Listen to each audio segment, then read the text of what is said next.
Welcome back to this Bible study of the book of Daniel. This is the third session. This is for St Andrew's Southgate. I am Father Ed, but if you are joining us from elsewhere, you are very, very welcome. So in this session, we're going to be looking at chapters 4 to 6.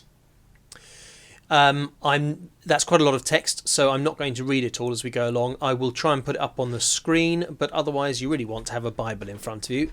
That can be electronic or it can be a paper copy, of course. So we start off at chapter 4. So immediately this chapter gives the appearance of a letter or an epistle, and it feels personal. It is delivered from the king personally to all peoples, all nations and languages that live throughout the earth. Quite a sort of a grandiose statement, we might say, which might give us a clue as to the pattern that's going to go on in the rest of this chapter. The purpose, he says, is to extol the signs and wonders of God. So he tells the story against himself. It's like a sort of big public confession. So it was whilst basking in the contentment of all his achievements that his peace of mind is shattered by the dream. He looks over all the wonderful things he's done, all the great things, and he's very, very satisfied. And that might remind us a little of, for example, Jesus' parable of the rich fool who builds bigger and bigger barns until he's satisfied, and then finds that his security was not in the barns after all, and his life would be forfeit that very night. And indeed, in a similar way, Nebuchadnezzar will find that, to some extent, his life as he knows it is taken away almost immediately.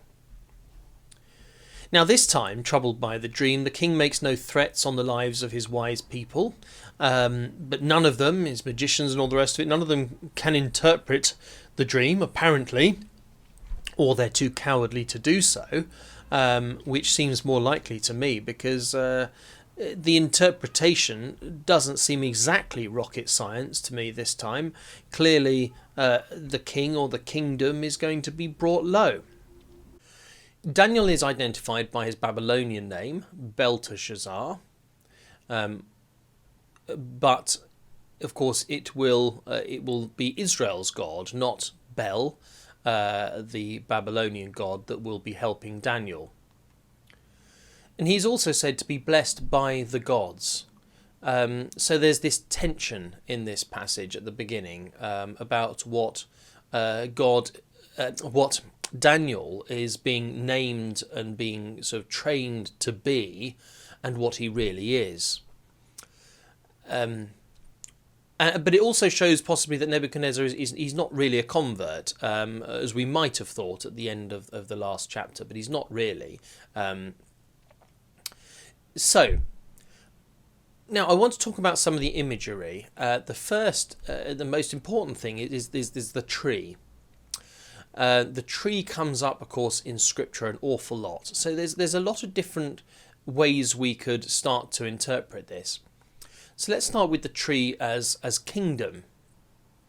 In Ezekiel 17:2-24.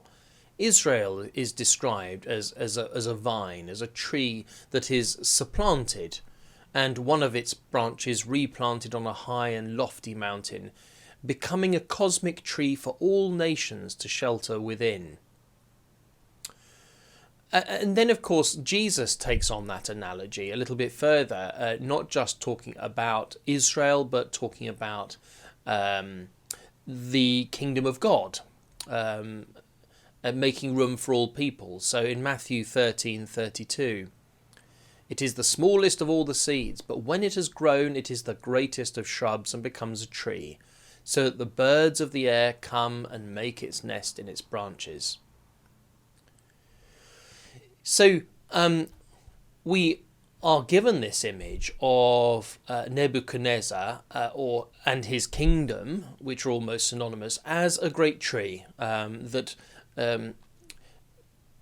that many people flock to make a life. So if that tree is cut down, then the animals will obviously leave. I'm going to come back to that point later on when we look at the symbolism of water as well, but hold that thought. So then, as I said, king and kingdom can be pretty synonymous, but let's look at it as king for a moment as well. So there's a feeling here that kings as trees are planted in the garden of God, and that they have been given that position of privilege and importance by God, and as in their ability to nurture and to allow people to live in the shade of their trees in safety, hopefully, and security and nurture. But trees, as a symbol of kingship, can also mean power, or they can mean pride, or they can mean both. Nebuchadnezzar was at the height of his power, so the tree was huge accordingly. So we might be keeping our ears open for concerns of pride or kind of abuse of power, but by and large, we are seeing Nebuchadnezzar as a God-given responsibility to be a father to his people.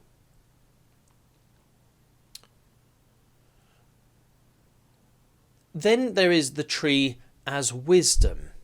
So let's just have a little look at this passage from the book of Proverbs. She, wisdom, is a tree of life to those who lay hold of her. Those who hold her fast are called happy. And again in Ezekiel 17:24, all the trees of the field shall know that I am the Lord. I bring low the high tree, I make high the low tree. I dry up the green tree and make the dry tree flourish. I, the Lord, have spoken. I will accomplish it. So again, this symbolism that God plants the tree, and therefore it is to God to chop it down if God so wishes and if it is necessary. The tree can also be perceived as a ladder, if you like, or a bridge between heaven and earth. And it is how the blessings of God reach the earth, much like a tree catches the rains and sort of channels them through its trunk and through the roots into the earth. So the king planted in God's world is intended to sort of catch the blessings of God and to filter them through to the people. And if it's not doing that job, then it has to be chopped down.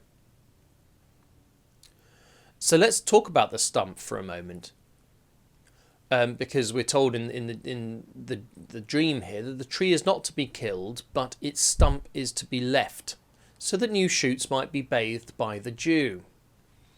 So I've just talked about the rain from above, and now we have this reference to the dew. I'm going to come back to water in a moment. But let's look at this passage from Job 14:7-9. For there is hope for a tree, if it is cut down, that it will sprout again, and that its shoots will not cease. Though its roots grow old in the earth, and its stump dies in the ground, yet at the scent of water it will bud, and put forth branches like a young plant. So there we go. So there is this image that the tree stands there gathering the rains, the blessings of God, and if it doesn't fulfill that function, then it is chopped down. But it's not destroyed. There is mercy, there is grace, and there is another opportunity to grow again, watered by the dew. It can no longer catch the blessings, as it were, from above, and yet the dew stands for sort of God's blessings in the earth that are still there, and can still nurture and help with restoration. So We're going to come back to that when Daniel starts to interpret the dream, so I'm not going to say any more at the moment. But there's certainly a place for salvation and restoration after 7 years or 7 seasons, we're told, of judgment. So the consequence, the judgment, has a limit. That's very importantly. It's very important. So the binding of the tree, essentially, in this imagery, is a binding of an individual. It's sort of like a sort of temporary straitjacket. It's sort of like being sort of temporarily tethered like an animal. But at the same time, this band of metal, of iron around the stump is also its protection. And it stops it from being removed or sort of uprooted or dug up. That makes me think of sort of Jeremiah, and that the potter does not throw away the clay.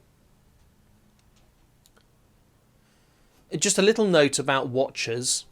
Very simply, the Holy Watcher is an angel, and the watchers are sort of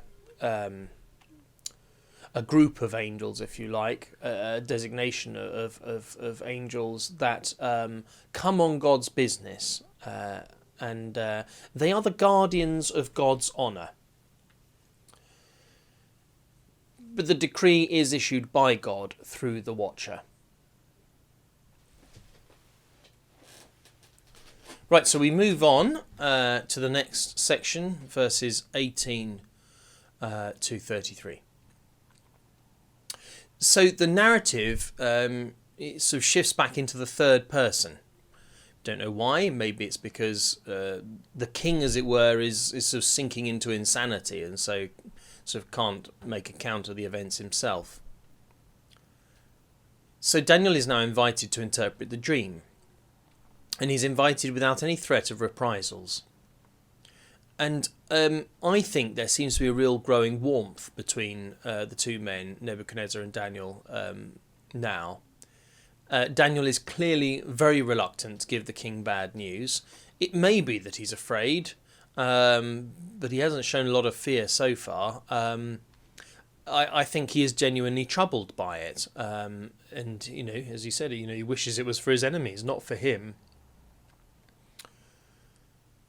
So first, Daniel covers the fact that Nebuchadnezzar rules over a truly mighty kingdom, and many have benefited from that. And that's significant because it's not just sort of flattery. I think it does show that Daniel does have a warmth towards Nebuchadnezzar, but also that he understands Nebuchadnezzar's place in God's world. That God has made Nebuchadnezzar mighty and given him a mighty kingdom, and he has been made that tree that many have benefited from.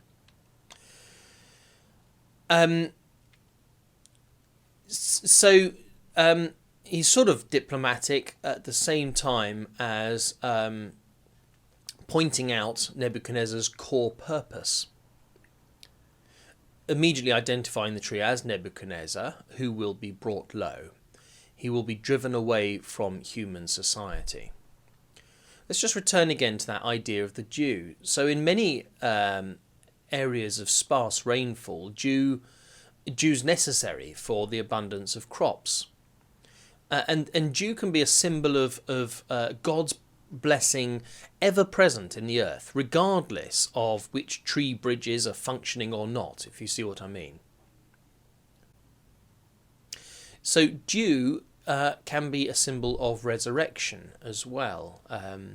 The water in the earth allowing seedlings and things to start to sprout. And, of course, crucially, it keeps hope alive. But it does mean that if you're reliant on the dew, you are utterly reliant on God. And that's where Nebuchadnezzar is going to find himself. Daniel advises Nebuchadnezzar to make atonement for his sins with righteousness and mercy to avoid the consequence in the dream. So it's not set in stone yet. It's not absolutely definitely going to happen. There is an opportunity here to turn things around. So he takes the role of a classical prophet, warning with hope. The king can still change his ways, do good things to demonstrate his recognition of God.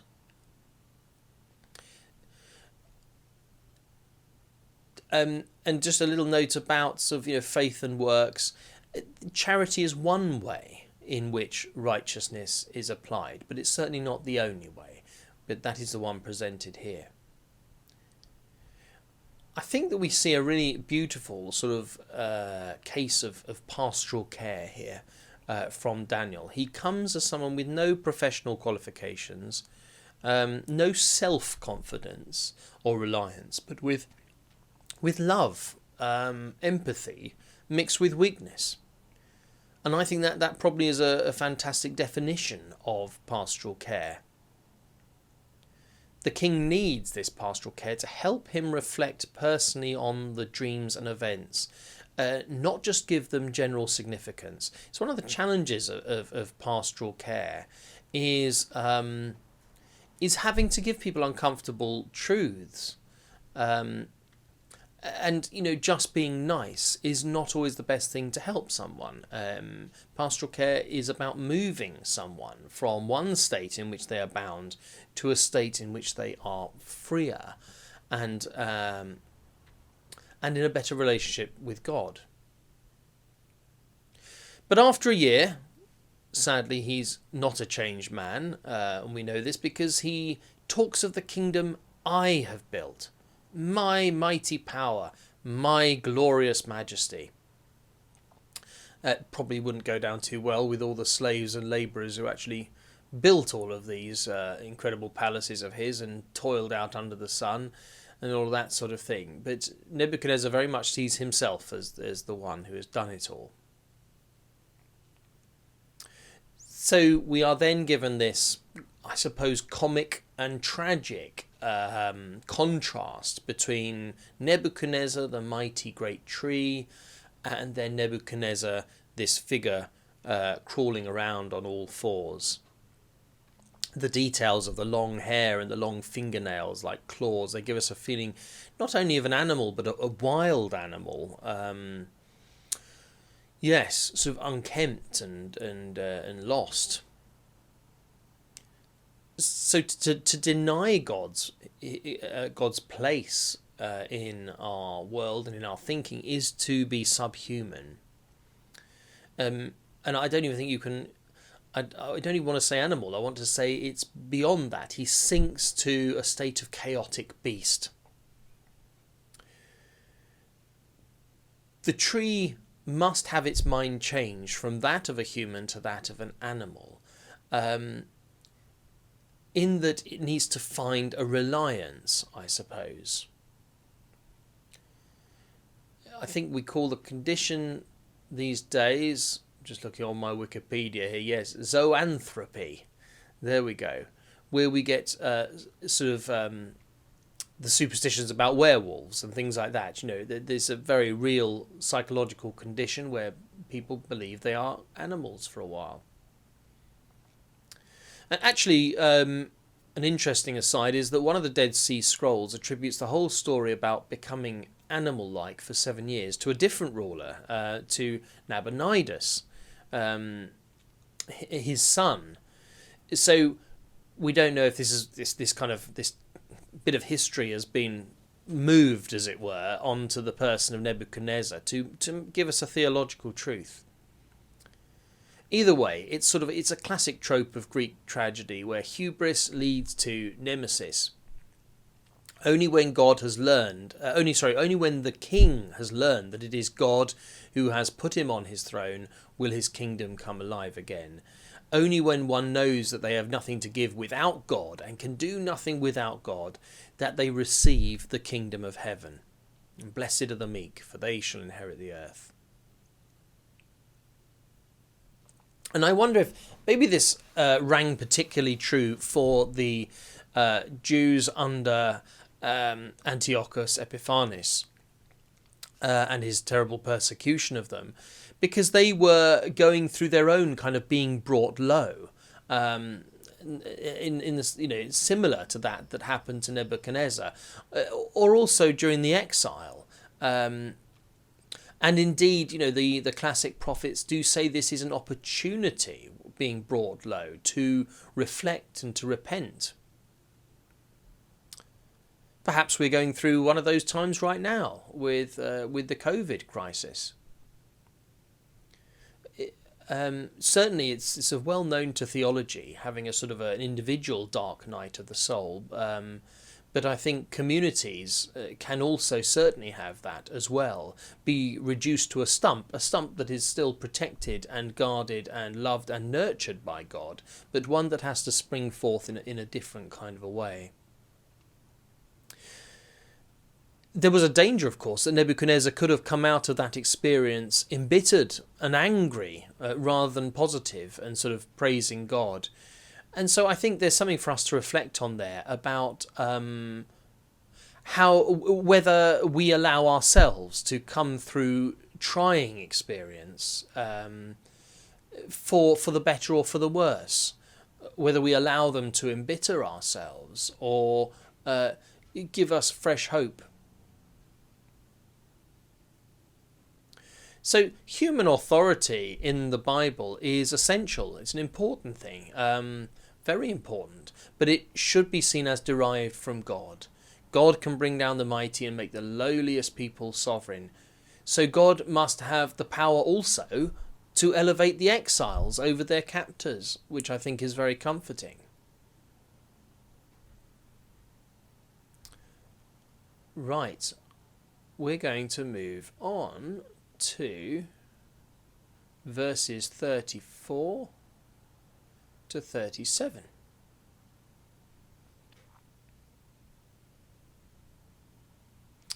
So now restored to sanity, Nebuchadnezzar takes over the narrative again in the first person. He's back with us, if you like. The cure doesn't come automatically.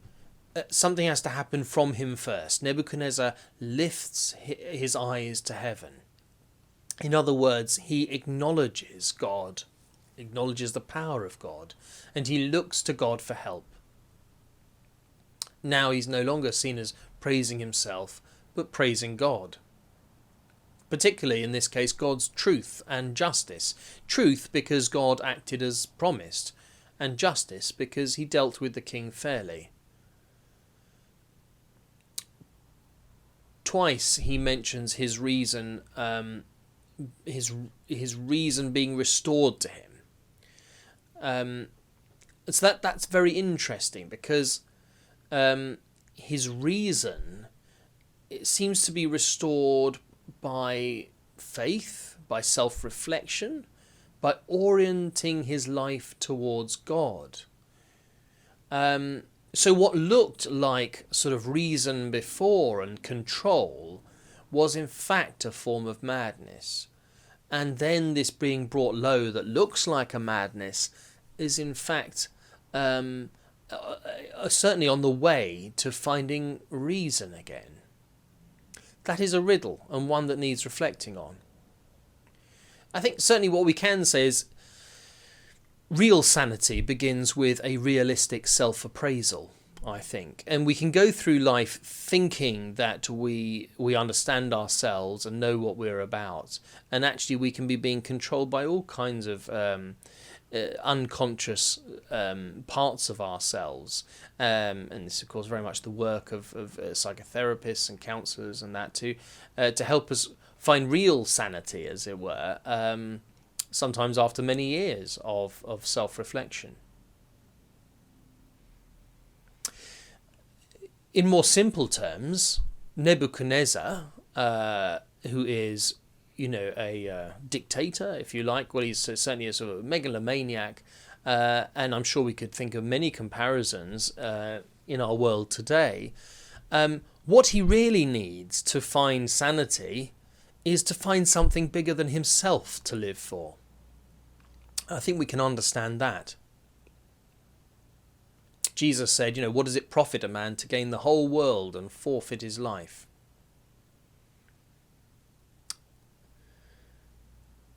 So, let's move on again. We're on to chapter 5.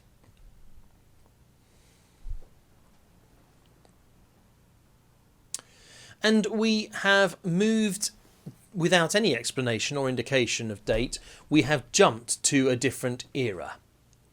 We've jumped to the reign of Belshazzar, we are told. Although historically we know that Belshazzar was not the king. He was in fact the regent, and Nabonidus was the king. But Nabonidus was not around at the time. He was, I think, aware that his kingdom was about to come under attack. And so he's on a sort of an ambassadorial tour to try and make allies and keep war away from the door of the Babylonian Empire.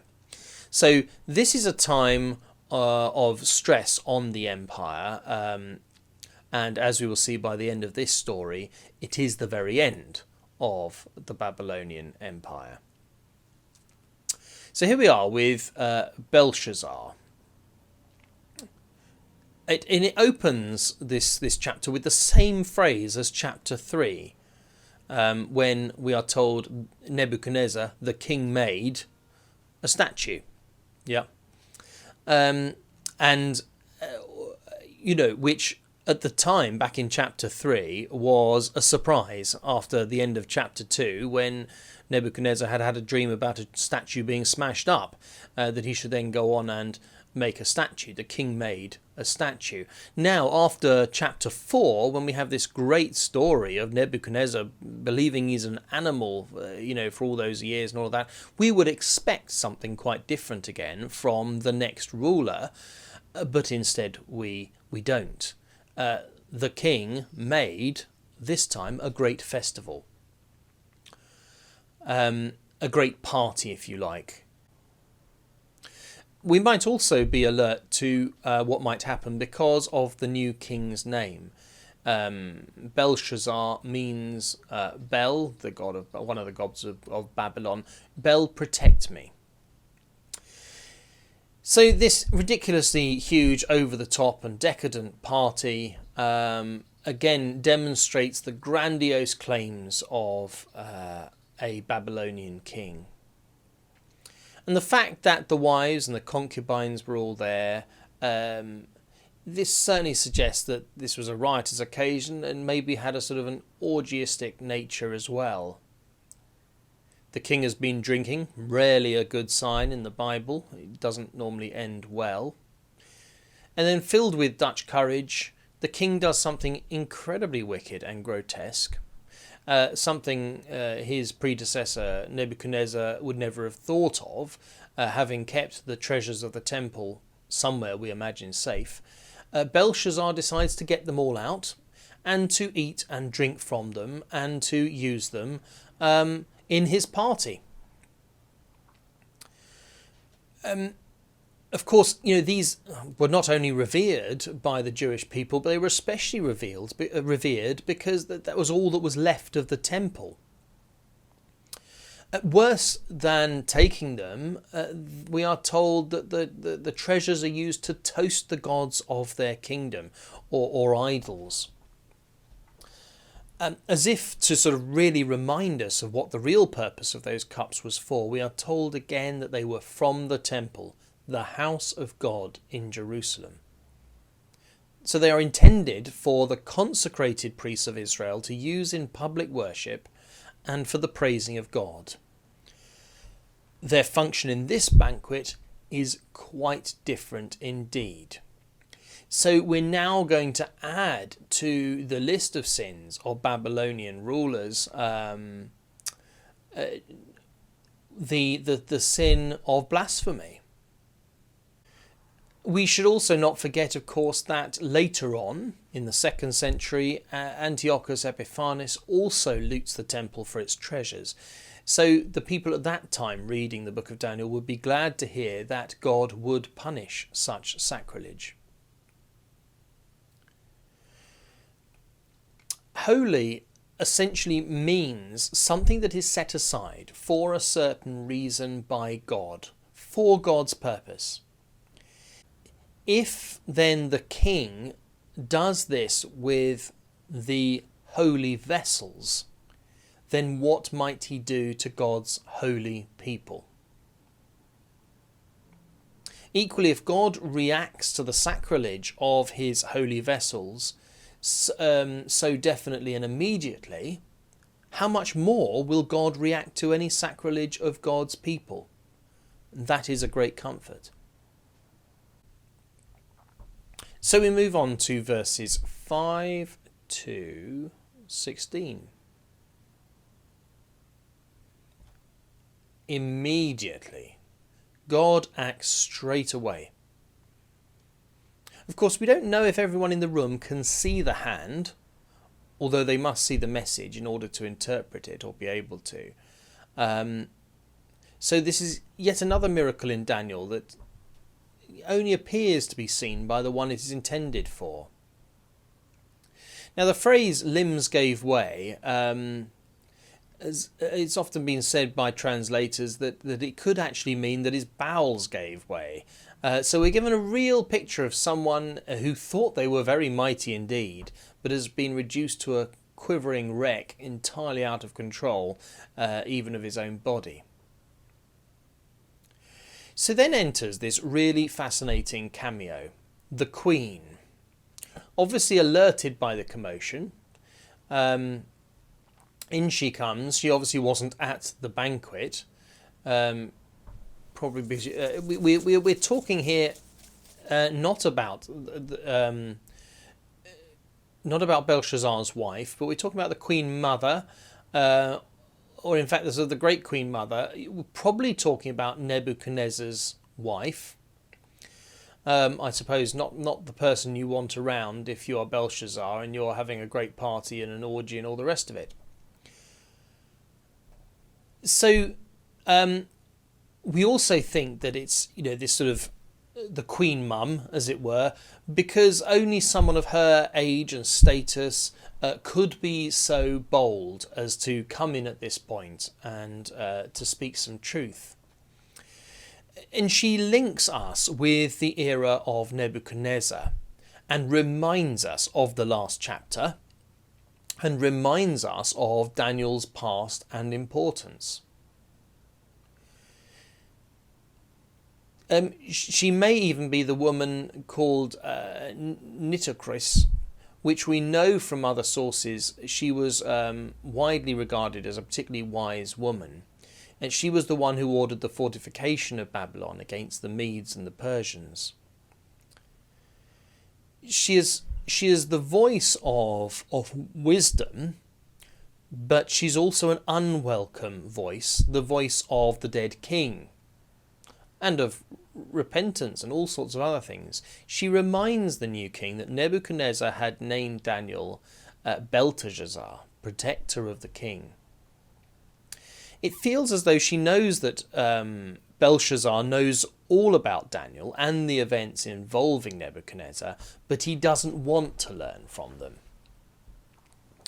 So my feeling on this is that I think we're seeing some kind of jealousy, a struggle to live up to such a towering figure, maybe even a sense of sort of insecurity about the fact that actually he's the regent. Belshazzar knows he is a pale imitation of the great figure of Nebuchadnezzar, who had achieved so much, but Belshazzar had done so little. And I almost wonder if the fact that he uses the treasures from the temple in Jerusalem, which have been kept safely by Nebuchadnezzar all those years, the fact he uses them in this way, is it a way of belittling Nebuchadnezzar's conquest of Judah? When Belshazzar greets Daniel, it's clear that he has heard of him, but he refers to him just as one of the exiles. It's because when he was given such a high status in Nebuchadnezzar's reign, this does seem like a bit of a put down. So simply, I think because he was a great advisor to Nebuchadnezzar, he doesn't want anything to do with him. And it's interesting because, again, we see that in the parallel story of Joseph in Egypt. Exodus 1, chapter 8 says, "Now a new king arose over Egypt who did not want to know Joseph." And also linking us to Joseph is the fact that the gifts that are offered to Daniel for interpreting it are quite similar to those offered to Joseph in the Joseph story in Genesis. And again, it's always they're grandiose again. These things he's saying he's going to give to Daniel, and maybe he can't even give them to Daniel. Well, we know he can't because he won't have any of them to give very, very soon, because the kingdom will not be his. Perhaps it is the wine speaking again. So we move on to verses 17 to 31. And this is where it really gets very interesting. So Daniel starts talking, and I think it's worth considering that, of course, Daniel must be cracking on a bit now, as they say. He's definitely older, maybe he's even wiser. And I wonder if he has reached an age, a little bit like the Queen Mother, whereby you can get away with saying some of these things. Or maybe actually he is less afeared than he used to be. Daniel rejects the king's gifts immediately, but he agrees to interpret nonetheless. So the promise of reward will not influence the decision to do the work of God or not. Wisdom cannot be bought at any price. You cannot bribe God. Indeed, the king should simply recognize his total debt to God. So again, Daniel warns, as in the last chapter, and takes on the role of the prophet. Daniel does not, however, praise Belshazzar as he had praised Nebuchadnezzar before he dished out the warning. In fact, quite the opposite. He talks about Nebuchadnezzar. And he certainly doesn't hope that the impending doom will fall upon the king's enemies or anyone else. So, yeah, he talks about Nebuchadnezzar again, which I think must have been painful for Belshazzar, as he says that God had given him kingship, greatness, glory, and majesty. Ouch, because obviously this is not true of Belshazzar. And of course that also means that Nebuchadnezzar was a great man in a sense, because he was a great sinner, but he was able to repent. How about Belshazzar? Is this his chance to be a better person? But he doesn't seem to want to learn from the past. Actually, the real sin here, verse 22, is Belshazzar knows all this, and yet he still sets himself against God anyway. Unlike those who crucify Christ, who are to be forgiven because they know not what they do, Belshazzar knows all too well.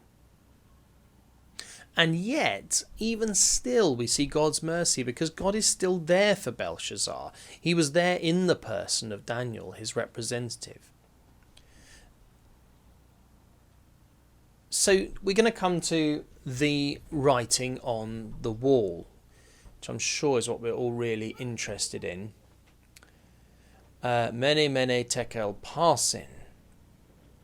So these are actually nouns, the words on the wall.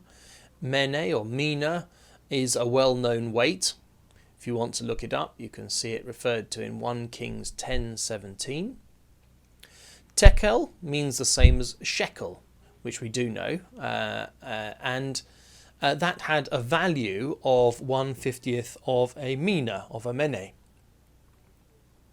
And then parsin means a half mina.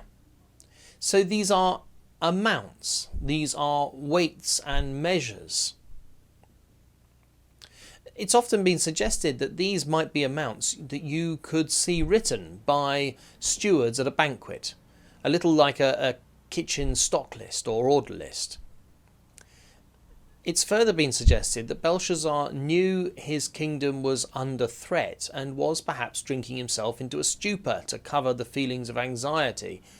Maybe that's true or not, but either way, with all the booze and the flickering lamp on the stand, which our attention is drawn to, could it be that Belshazzar has had a little moment, almost a sort of a paranoid hallucination, delusion? Perhaps the words were written by stewards, but at the same time, the king sees the hand of God writing them on the wall. It's a possible theory, and I think it's quite an interesting one, an exciting one, and I don't think it detracts from God's miracle either. I think both could be true, that the words could have been put there by a steward and also put there by God. Anyway, in Daniel's interpretation, he takes these nouns and he turns them into verbs. So mene he interprets as to number. So meaning God has numbered the days of Belshazzar's kingdom.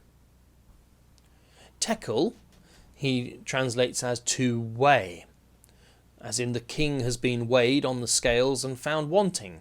He's too light to rule such a kingdom. And then parsin, to divide, which is also a pun because it's very similar to the name Persian, which we know is the empire that's going to come and take over this one. To divide, well, that of course refers to the fact that the kingdom will be divided by the Persians and the closely associated Medes. But there's a difference this time. This vision is not a warning; it is a judgment, immediate judgment. God, he already has given Belshazzar a last chance to repent before he died, or to turn things around. He's known all the facts about Nebuchadnezzar. He's known about Daniel, but he doesn't, and so the judgment comes immediately. The king, rather laughably, does keep his promise of rewarding Daniel, which Daniel then accepts. It doesn't mean anything, of course, because the kingdom which Daniel will have a place in will be lost this very night. So the prophecy comes true immediately as well. So the importance of a kingdom is not measured by its physical size or weight, how far it reaches, how many palaces, how rich, but by its reason for being. And that is how God will judge a kingdom. History, we are being told in this account, is the bearer of God's judgment. History is both theophany, revealing God, and it is also God's verdict. It is how God is revealed, how God judges.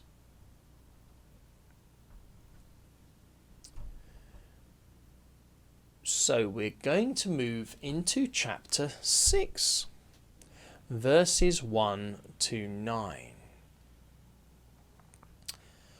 Once again, we move to another time period, just after again. So this is the time of the Medes and the Persians. Babylon has gone. We have new management, new kings in town. And the king we are talking about here is Darius the Mede, which history has never heard of. So we're not entirely sure who this Darius the Mede is. But there are other accounts of Persian sort of rulers who do lots of organising with the kingdom around the same time. We don't know, but in a sense it doesn't matter. We need to take the narrative and the story in its own right, and still in the same context, which is that we are no longer under the rule of Babylon. We don't know what the rule of Persia is going to be like. Of course, we do know that during this time the Jews will be allowed to return to Judea, but obviously not quite yet. So, let's just talk about lions. Lion hunting was very popular in those times, and for rulers to keep lions and then be released for sort of game for hunting, that was commonplace. So disposing of dissidents by feeding them to lions was a very sort of efficient way of doing things, and if you had a lion pit. So the three friends, way back in the first half of the book of Daniel, have already been saved from martyrdom. Now we're going to find out if Daniel can also escape, having been sort of tested for his faith. We've got these people that do not like the fact that Daniel has a position of authority, a position over them that maybe they feel they should rightly have. They want his position, they want his power, and so they want to bring him down. So they look to find fault. And I think we can say right now that there are a lot of parallels here between Daniel's story and the story of the arrest and crucifixion of Jesus. It is like Daniel is sort of a foretaste of Christ and a sort of a pre-messianic figure. So in the same way, we might also think of the Pharisees that were looking to find a reason to have Jesus crucified, but have to start making up all kinds of accusations because they're struggling to actually find any really good reason. And it's the same here. They can't fault Daniel in the way he has conducted the king's affairs. He is faithful to the king. He's a good citizen. So instead, they would have to trap him using his faithfulness to God and God's law. And again, that's the same with Jesus. They cannot find honest reason to condemn, so they have to rely on trickery and subterfuge. Daniel could only be condemned by laws which were in themselves unreasonable and inhumane. So here we see the law of God being replaced by essentially an arbitrary law that ends up condemning the innocent. So the suggestion made to the king to put this law into effect, it is almost certainly intended to boost his ego and give expression to his authority.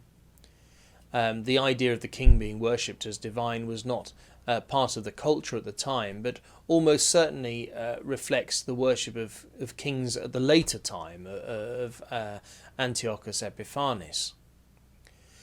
Certainly, the King Darius is oblivious, or he is naive.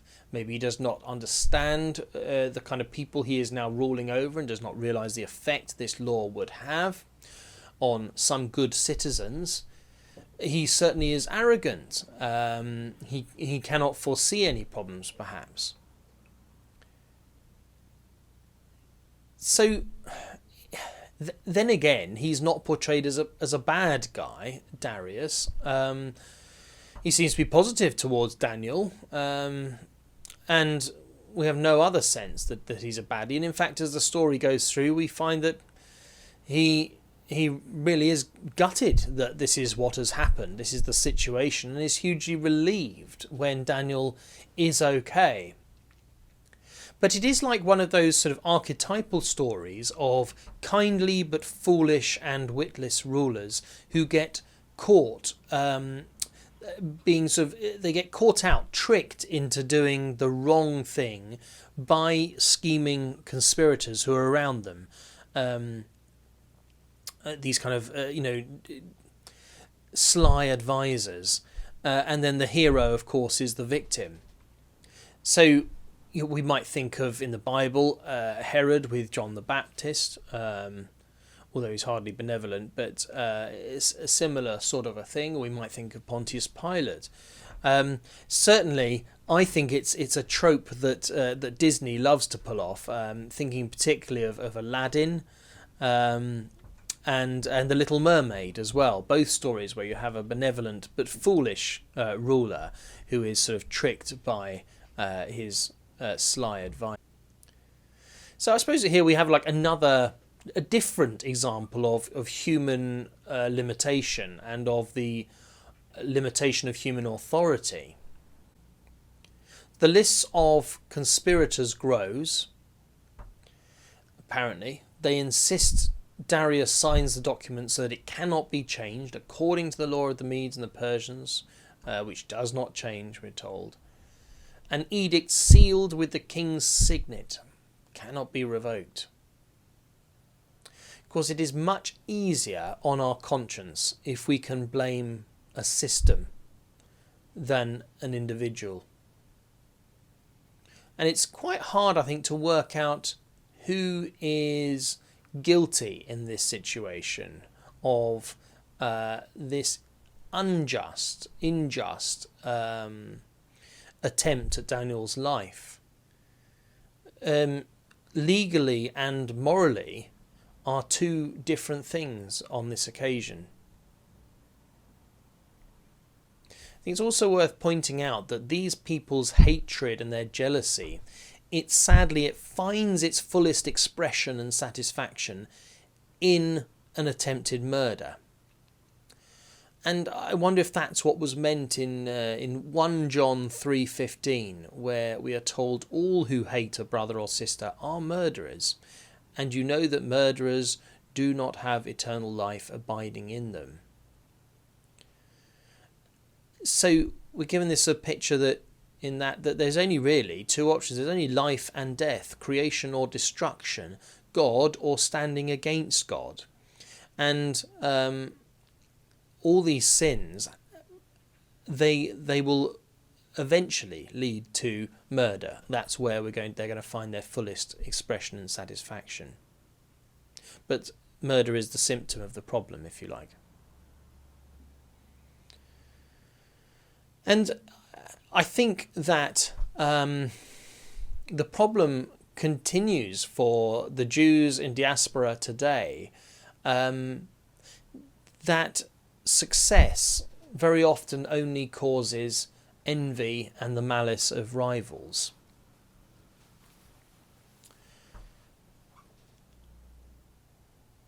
Let's move on to verses 10 to 18. Daniel knows as soon as the decree is signed that he's been framed, but he continues to pray. So nothing has changed. Everything is the same. So it is the law that has changed things and made things wrong. It was all right as it was. Daniel continues regardless, whether he's fearless or simply this is faith over fear. That's what he's going to do. And we're given a lovely little glimpse of the practice of praying at this time, as in kneeling and facing towards Jerusalem. Certainly for Daniel, his faith is more important than his life. And that ties in very nicely with what Jesus said. Whoever tries to save their life will lose it. There's no suggestion he deliberately seeks to break the law. He's not flaunting his religion or courting trouble. If he had done something different, no doubt they would have come up with another plot against him, by which time he would have betrayed God as well as being found guilty by the laws of the land. Again, as a fairly old man now, we would imagine, well, he's come this far. Why would he throw all that away now? So when the conspirators come back to the king, they begin by asking Darius to affirm his prohibition against praying to anyone but himself. Again, just kind of showing him as a fool and them as sly. He agrees that this rule cannot be broken. Whereas Nebuchadnezzar, in his rage, throws the three young men into the fire, Darius here is distraught. He tries to think of anything that might save Daniel. Again, it might remind us a little bit of Pontius Pilate coming up with the ability to release a prisoner at that time of year.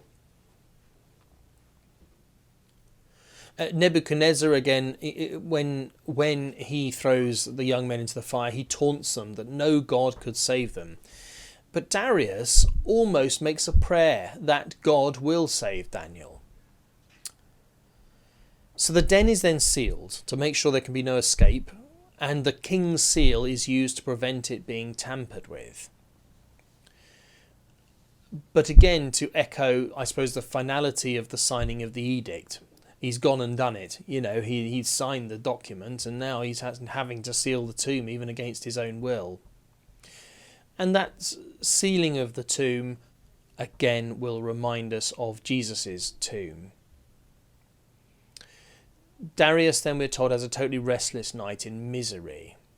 He is not he's not at all happy about this. It's affected him very badly. But I think what's important to note here is that the king, who is supposedly the all-powerful and to be worshipped as a god, has to withdraw during the night, but God is ever present. And God will remain there in the den with Daniel. So, verses 19 to 28. Repentance is already in Darius's heart. Belshazzar had labelled Daniel as just one of the exiles in a kind of a sniffy way, but Darius calls him a servant of the living God. Daniel answers him at once, "O king, live forever." And this is the same salutation that the conspirators had used in verse 6. So it shows that Daniel is a good citizen, but in fact he's more loyal to the king than those dodgy subjects who conspired to create this situation. And it's reported that an angel had come, just like in the fire, to intervene on God's behalf. And who that angel is, we can't be certain. It could be Gabriel, it could be Michael, the guardian angel of the Jews. It could be another angel. It could be Christ. Certainly, God is present here.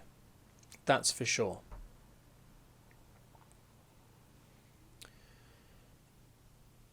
And just a little side note, because I'm always interested in the animals, and I'm always interested in Genesis and the creation story. In Genesis, humanity is intended to have dominion, not domination, dominion over the animals. That is part of the order that is set up in Genesis, that humanity become the guardians, the stewards, the gamekeepers, if you like,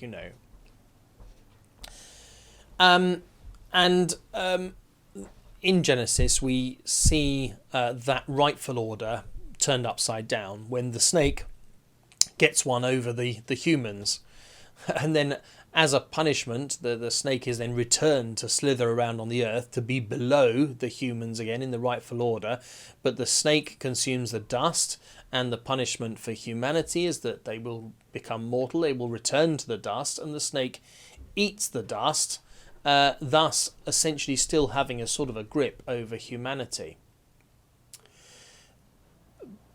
But here, the fact that the lions do not eat Daniel, it sort of restores the rightful order of things.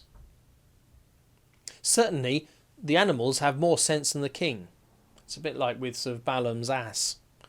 They don't want to burden themselves with the blood of a righteous man, despite the natural law, which is despite the law that is supposedly irrevocable, and their own natural law, which is supposedly irrevocable. Lions eat people. If the lions can overcome their nature and fulfill God's desire for them, then surely human kings can do so too. What really is the law that is irrevocable? We're told that the king cannot undo it, but like I say, if lions eating humans can be reversed, then surely the king's law can be too. So God is in the pit, just as God had been in the furnace, in the struggle with us. Christ is on the cross, not just saving people from it, but in the struggle with the people. Now let's just talk for a moment about this pretty gruesome outcome that the conspirators and their wives and their children are all thrown into the pit and eaten. We might detect some degree of hyperbole, or indeed, as one person at the Bible study group said, a sort of a pantomime ending. I think I agree with that.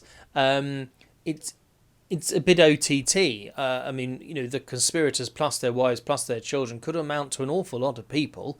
I'm not even sure there'd be room in this pit for all the people, let alone the fact that supposedly, they're all being killed by the lions before they even hit the ground. They really would be some extraordinary lions that could pull that off. But it is rather gruesome, a gruesome outcome, which may help us reflect on the fact that Darius is, he's not all bad, but he's hardly a reflection of the loving grace and mercy of God, and should not be worshipped in such a way.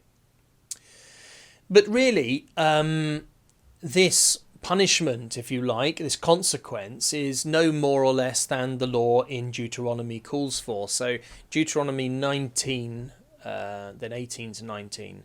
And the judges shall make a thorough inquiry. If the witness is a false witness, having testified falsely against another, then you shall do to the false witness just as the false witness had meant to do to the other. So you shall purge the evil from your midst.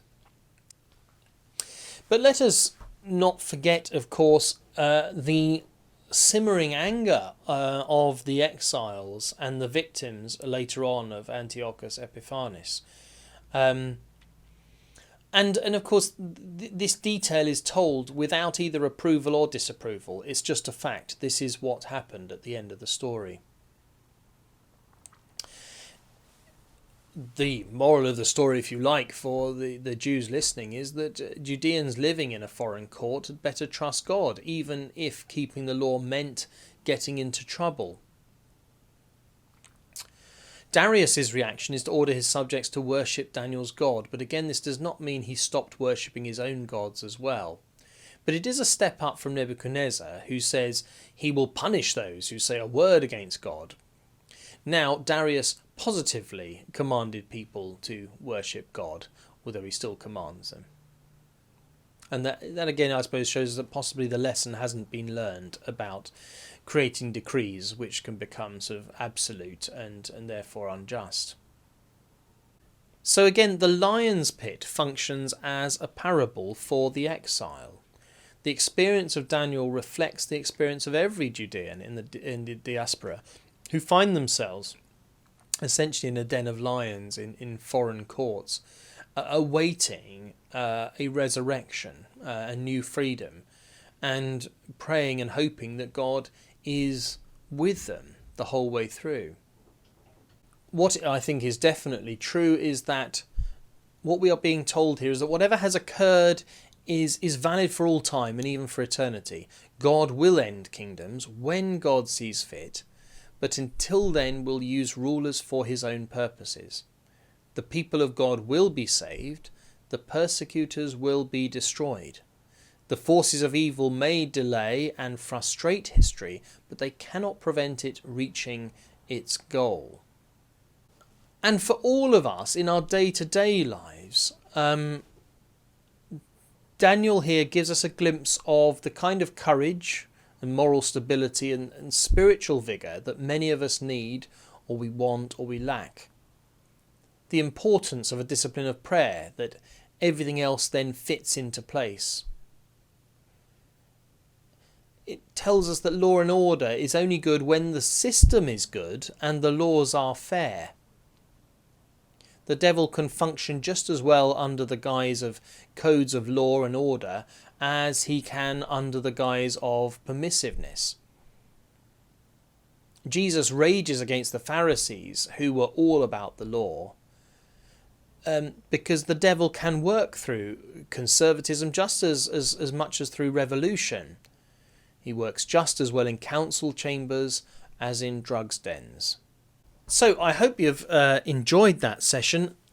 I think there's a huge amount to consider and to think about there. And of course, I can't cover it all at the moment, but I hope you will continue to reflect on this story. It's one, the story of Daniel in the Lion's Den. It's one we may have heard at Sunday school or whatever, and a nice little sort of moral tale. But there is so much more here. And we must keep on returning to these scriptures because they will speak afresh to us all the time. Okay, hopefully see you in the next session. Thanks. Bye-bye.